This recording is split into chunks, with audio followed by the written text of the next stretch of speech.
There's no doubt that Disneyland is a massive success now, but how it got that way wasn't always an easy road. The park we know and love was built on a million failures and mistakes, both big and small. In this series, we are exploring some of the ways the Imagineers had to pivot, reassess, change, and sometimes, yes, even fail in order to make the happiest place on Earth. And along the way, we may just find a little bit of ourselves in these stories as well. Today, we're going to head to Disneyland's Frontierland to explore how its process of growth and development had more than a few flaws. Now, it would be easy to call all of Frontierland one big mistake, a series of blunders, poorly planned, badly conceived. Because the first version of Frontierland was a Wild West, but not in a good way. Let's caulk our covered wagon and float it back to 1955 when Disneyland first opened. Frontierland then looked quite a bit different than the one we are used to today.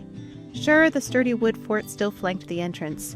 The trading post to the right is still there, though it was called the Frontier Trading Post until 1987 when it became Westward Ho Trading Company, which is a reference to the 1956 Disney film Westward Ho the Wagons. Straight on through the land, water is still flowing through the rivers of America. But that's where the similarities mostly end. After stepping into the fort, on the left side where the Pioneer Mercantile exists today, was one of the earliest attractions to close in Disneyland, the Davy Crockett Frontier Museum. Inside, guests would find an exhibit about the legendary Battle of the Alamo, which included life-size wax figures of Davy Crockett film actors Fess Parker and Buddy Ebsen. There was also a historical firearm display provided by the National Rifle Association. This walkthrough exhibit didn't last long. After only 3 short months, the unpopular museum was converted into a combination of retail space and interactive games, with its name changing to Davy Crockett Frontier Arcade when it reopened in 1956. As much as Walt Disney wanted Disneyland to be a place of learning as well as fun, the museum simply wasn't exciting enough to hold people's interest. But that was just the start of the closures in Frontierland, because while the trading post remained mostly unchanged throughout the decades, the spot next to it had a massive identity crisis. Framed by a porch with 60 pine burlwood posts from Wyoming that are now just fiberglass replicas of the originals, the miniature horse corral was situated in a location that is now the Frontierland Shootin' Exposition. This was basically just a petting zoo, complete with Sardinian donkeys, ponies, and miniature horses from the Shetland Islands, one of which was named Lilybell after Walt's wife Lillian. While the animals were adorable, only a few guests were permitted in the corral at a time, which made it an extremely low-capacity attraction that took up a significant amount of real estate. That, combined with the fact that the animals were often hiding in the shade from the heat and the crowds, led to its closure in 1957. Disney missed the mark again. And then there were the wagons and the stagecoaches.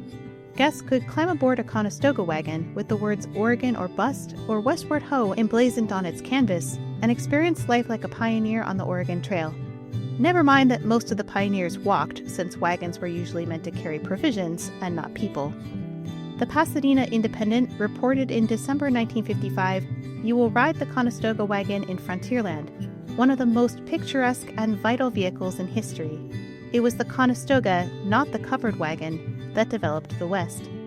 The great wagons were first built in the Conestoga Valley of Pennsylvania, with watertight bottoms that permitted safe crossing of rivers. But the iconic Conestoga wagons were not the only way to tour the Old West by wheel in Disneyland. Children held on tight as they splashed through puddles, bouncing on the back of rustic buckboard wagons. And while the sized-down replica stagecoaches were lovely, not everyone got to ride inside them. During the loading process, a ladder was produced so guests could climb on top of the roof and perch precariously atop it for their ride through the painted desert. It was madness by today's safety standards. There were no safety restraints, no seatbelts, and they were all pulled by unpredictable animals that were sometimes frightened by the sound of the train, the Mark Twain steamboat whistle, or even just ducks taking flight. 3 separate accidents involving spooked horses were the nail in the coffin for the stagecoaches in Frontierland, including one where an empty coach pulled by panicked horses slammed into another that was loading guests, overturning the stagecoach and pinning the driver beneath it. Another coach carrying 17 people flipped over at Rainbow Bridge when the sound of the train's steam scared the horses. And a third incident injured 10 people when frightened ponies pulled the undercarriage away from the stagecoach, causing it to collapse. The decision to remove the stagecoaches and phase out the wagon rides couldn't have been an easy one for Walt Disney. One of his earliest concepts of Disneyland, called Mickey Mouse Park, featured a stagecoach prominently in the artwork. Walt himself loved to take the stagecoach around the park in its off hours, offering rides to Imagineers and cast members. Claude Coates even recalled a time when he tried to climb aboard, only to be told by Walt that Claude would spoil the scale of the pony-sized coach with his 6'6" height. Joe Fowler suggested to Walt that they could keep the stagecoaches, but perhaps stop having guests ride on the top. But Walt exclaimed, "Oh, Joe, if we don't have the people on the top of the coaches, it's no show. Besides, the darn horses are getting their heads off. Let's discontinue it and have the mule ride." Now, the pack mule ride had its own mistakes and failures as well. In 1960, Disney added 200 animatronic animals to the slow-moving train ride called Rainbow Caverns Mine Train as they changed it to the Mine Train Through Nature's Wonderland attraction. But when they did this, Bob Gurr created what he called his best and most believable animal ever. But it was also one of the most dangerous animatronics that Disney ever made. It was, of course, the animated mountain sheep. It was designed to walk out from behind a rock and greet guests on the pack mule train, an attraction where guests could ride real burros on tour through the Rainbow Desert shared by the Mine Train attraction. But when WED Imagineering put the sheep into action for the first time, it turned out that this sheep was a little too realistic, because the lead mule startled and reared back, toppling off of the ledge and into the rivers of America, taking all of the mules and guests along for the ride. They tried again a week later to see if it was just a fluke, but the mules had been so spooked that they stopped dead in their tracks at the spot where the sheep would appear and refused to move forward, because apparently they didn't like being jump scared by a sheep. So the sheep was removed despite it being a terrific, believable animal in nature's wonderland, and the animated mounted sheep just became yet another failure in the story of Frontierland. But there was another animated animal that was a much bigger mistake. It was the bounding deer, which never really worked at all. Bob Gurr had designed an animatronic deer to look like Bambi bounding through the forest, traversing a triangular course on a wheeled carriage to achieve the effect. But unfortunately, the design included a wired rope to pull the deer through the course, and it had a habit of unwinding every few days, halting the deer's progress. Bob called it his worst design disaster of all time, and said that anyone who actually saw it in action was lucky indeed. While the pack mules retired in 1973 because they were considered too much of a liability, and the animatronics obviously were retired when they didn't work properly, I wish I could say that that was the end of the flawed Frontierland. But we can't forget the blatant hazards of the Frontierland Shootin' Gallery. This target shooting attraction replaced the miniature horse corral in 1957, complete with a fictional town of Boot Hill for guests to sight down the barrel of their guns. But unlike today where infrared beams trigger animation for expert shots, the original iteration of this attraction featured actual lead pellets. The pellets would chip away at the paint so badly that maintenance spent hours every night repainting the town of Boot Hill. It wasn't until 1985 that they finally gave up the ghost and converted to the infrared system. I find that a little incredible, truly, that Disney spent not years but decades painstakingly repainting an entire miniature Old West town every night.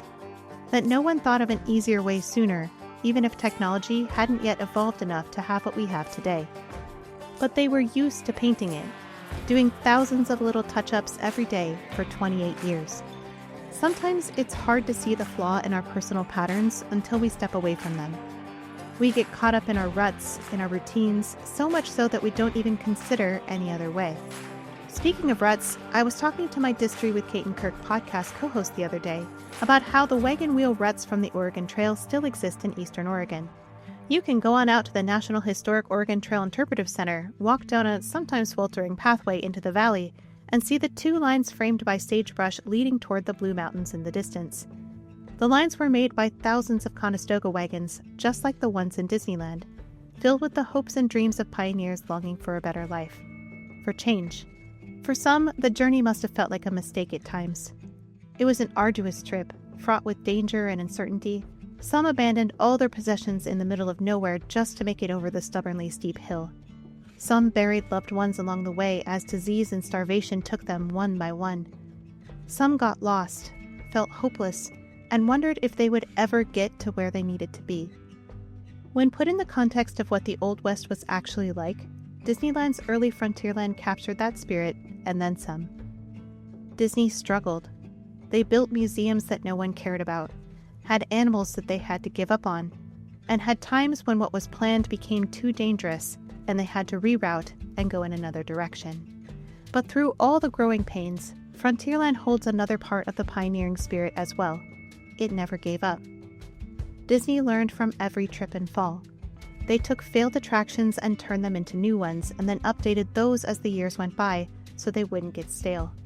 They found new, inventive ways of bringing people an immersive experience, all the while decreasing the labor needed to maintain it. And Walt learned to let go of the vision he had for his Old West town full of stagecoaches and wagons and trade it for something that served guests in a better, safer way. I sometimes wonder what would have happened if Disney hadn't changed a thing about the original Frontierland. If they had dug in their heels and refused to acknowledge the flaws and the failures. Or I consider the alternative, if they had abandoned the Frontierland concept full stop when it seemed like nothing was working out as they had planned. They could have done what some of the pioneers did, the ones we don't usually talk about with reverence and awe. The ones who gave up along the way, deeming the path ahead too hard, too scary. Those pioneers knew there was a land ahead with abundance and plenty, but they settled for building houses out of sod in the barren land where their hope died. The ones who refused to take another step, and instead made a home where their heart broke. Sometimes we make mistakes and we give up in the middle of the prairie. We decide the journey isn't worth the pain. The healing isn't worth the hurt. The mistakes can't be unmade. And we build ourselves a house out of the sod of our poor choices, believing we deserve to live in them forever. But if Disney had given up on Frontierland, abandoned the pioneering spirit that perseveres through hard times, it wouldn't be a reminder to us today that our mistakes are not definitive. They are not a tattoo we wear on our forehead or an anchor holding us down. No, they are an invitation to persevere, to grow, to reinvent ourselves with the knowledge of who we never want to be again. It's never too late to pack your wagon and move toward greener pastures, even if it feels like you don't deserve them. I assure you, you do. You deserve to live in a land of rainbow caverns and big thunders. You can let go of the overturned stagecoaches of your past, to depart from the rut of remembering all the ways you failed. Because today is the day you get to decide to travel in a new direction. The next time you step into Frontierland, let it be a place that surrounds you with the hope of rising from the ashes of past failures. Let it gift you with the faith, courage, and ingenuity of the pioneers who blazed the trails across America, as its dedication plaque originally read. Let yourself let go of what was and find a new frontier, because it's never too late to chase the horizon, even if the sun has set on the dreams you used to have. Thank you for coming along with me today as we traveled through the not-so-perfect history of Disneyland's Frontierland. If you enjoyed this meander through some obscure Disney history, I hope you'll stick around and subscribe. This episode also featured the words from Chapter 13 of my latest book called A Glimmer of Pixie Dust: Finding Our Hope in the Disney Story. You can find that book and all of my others on Amazon.com.